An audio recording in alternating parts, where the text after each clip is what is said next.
One was furious upon receiving your letter. Seized with anger, one set out to bring you to your senses.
In truth, one had more than a few misgivings about your chosen partner.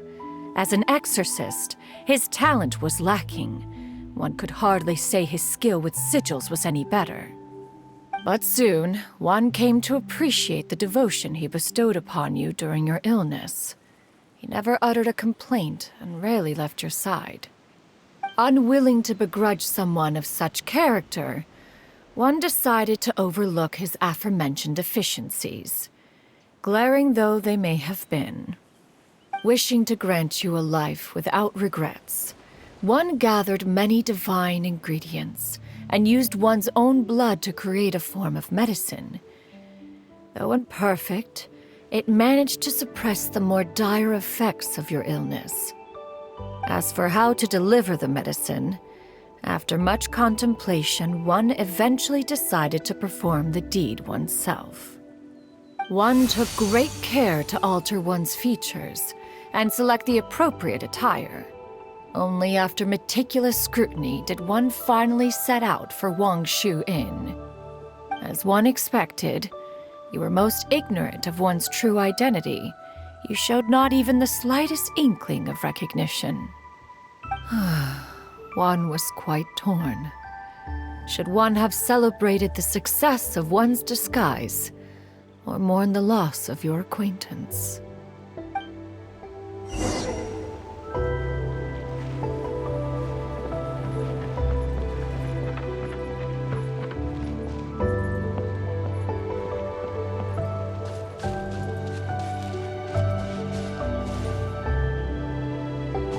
Yeah!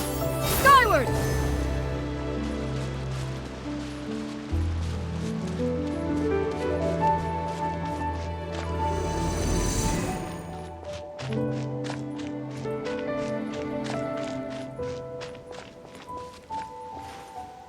Yeah!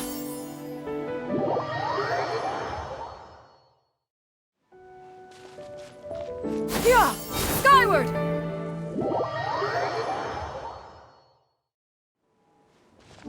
Yeah!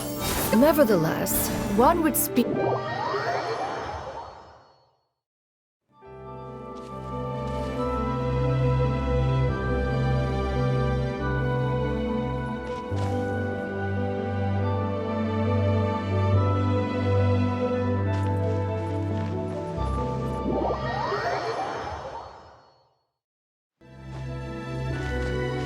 Yeah!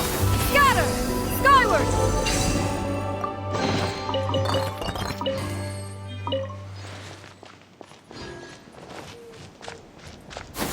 Skyward! Scatter!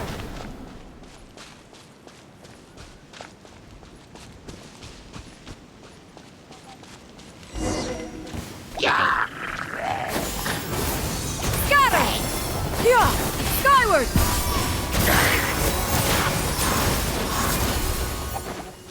Yeah! Skyward! Scatter!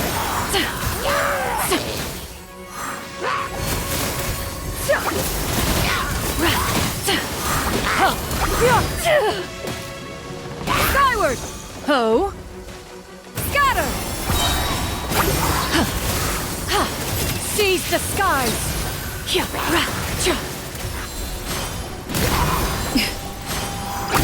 Yeah! Skyward! Yeah!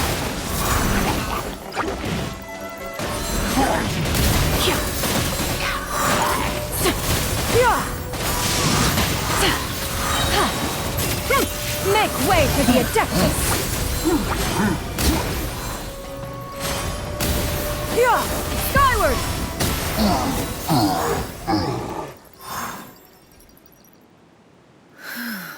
Those monsters would hardly have pursued you with such ferocity without sufficient incentive. They were likely incited by the presence of godly remains. Said godly remains, in turn, were likely drawn to the trace of one scent on your body. One was, after all, an active participant in the Archon War. Some of the gods were likely shattered by contraptions of one's very making. In the end, one was relieved to see you endure through the night. At the break of dawn, one heard an infant's cry pierce through the air, and one saw you carefully cradle the child to your chest. Although certain mortal matters remain foreign to me, one could not help but be moved by your joy. To see you happy, that was more than enough.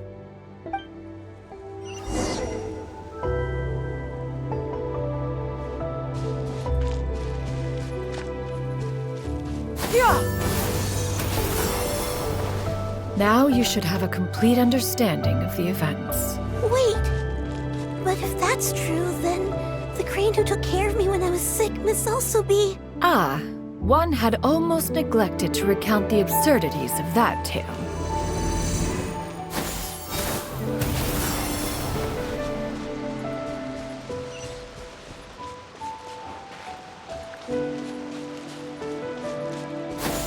Skyward! Scatter! Yeah!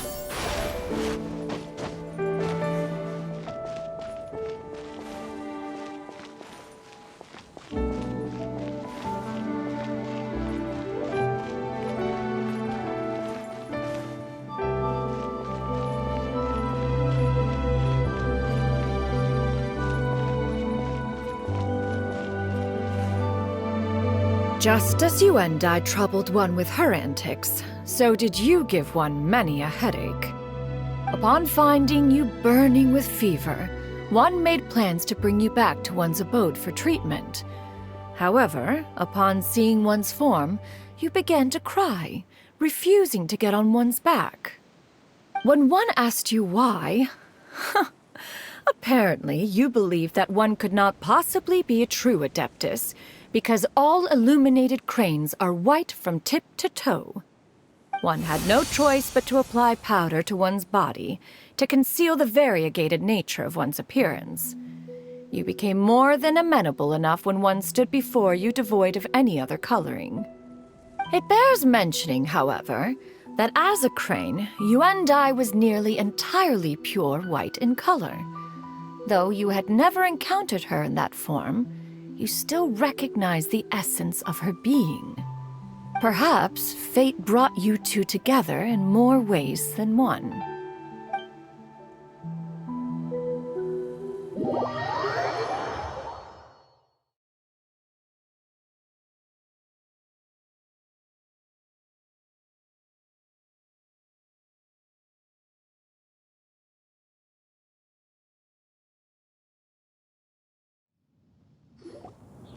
Now all has been revealed. One owes you an apology, you and I. One recognized you upon your very entrance into Wanmin Restaurant. One has always viewed you as a disciple of equal standing with Ganyu and Shenhe. Indeed, one wished to bring your story to a satisfactory end with this visit to Liyue Harbor. Still, one could not reveal your identity right away. Had one simply informed you of all you had lost, all those cherished memories would merely have become the fictionalized account of another. Memories are most meaningful when recalled by those who lived through them. Would you not agree? even if the process was painful and arduous to experience. Have you any further inquiries? Master, I must ask, if you found me all those years ago, why did you leave me be, even though you knew about my mistake? Why did you not bring me back to Mount Outsong by force? One has never regarded your action as a mistake. It was a simple choice, nothing more. When it is time for one's progeny to leave the nest, it is the responsibility of an elder to let them fly free. Yet, when your wings grow weary and the night grows dark, just know that you always have a place to which to return. 'Tis a refuge referred to by many a name in mortal writing. Home, nest, haven. Whatever its denomination may be, its essence remains quite unchanged. One speaks, of course, of a place not unlike one's own abode. One's disciples are free to come and go as they wish, yet the door remains forever open to those who wish to return. One rather hopes you count yourself among them. Thank you. Thank you so much. You and I. One expects you too have sensed the rapid deterioration of your condition as of late. Have you not? 40 years ago, you chose a path without a future. Though one used one's own blood to provide you with a few decades of extra time, it merely delayed the inevitable. One may have extended the path, yet one was unable to alter its final destination. Even the power of an adeptus has its limits. Had your condition continued to deteriorate, you would have forgotten your life as a human entirely. In the end, you would have turned into a creature lacking in the ability to even comprehend its own monstrousness. Fortunately, you were able to avoid that scenario by reclaiming your memories. Though one sped the process along by providing some guidance, the result is entirely a reflection of your own effort. So, what's gonna happen to Granny? One will help her reclaim her original form as a wild crane. If it be fated, she may recover her sentience one day. She's gotta go back to being a regular crane, huh? Master, you've already done more than enough for me. I don't know how I could possibly repay your kindness. This is a better result than I could have ever hoped for. How much time do I have left? Not long. The transformation is imminent. Granny? Please don't leave, okay? You're all I have left. Please! Don't be sad, dear child. Granny has led a wonderful life. My only regret is having to leave you behind.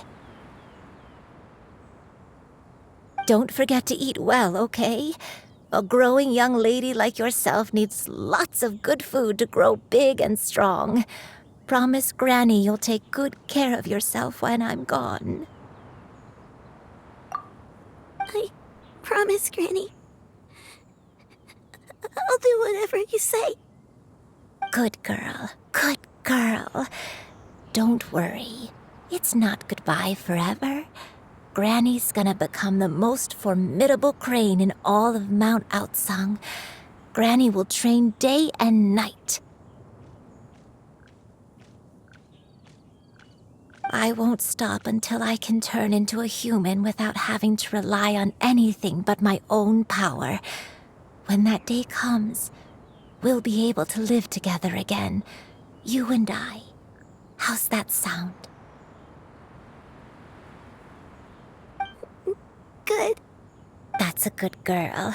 Even though we won't see each other for a little while, as long as we both work hard, we're sure to meet again someday. I'll eat well, Granny. I promise. And I'll wait for you, no matter how long it takes. I'll wait for you to come back.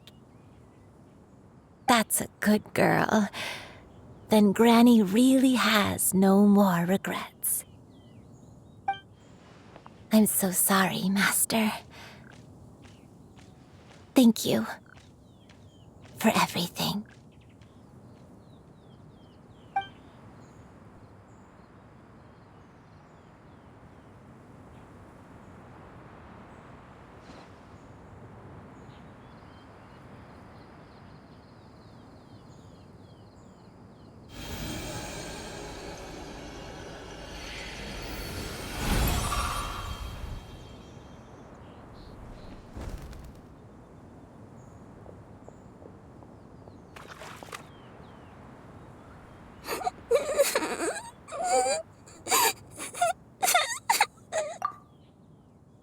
Xianyun.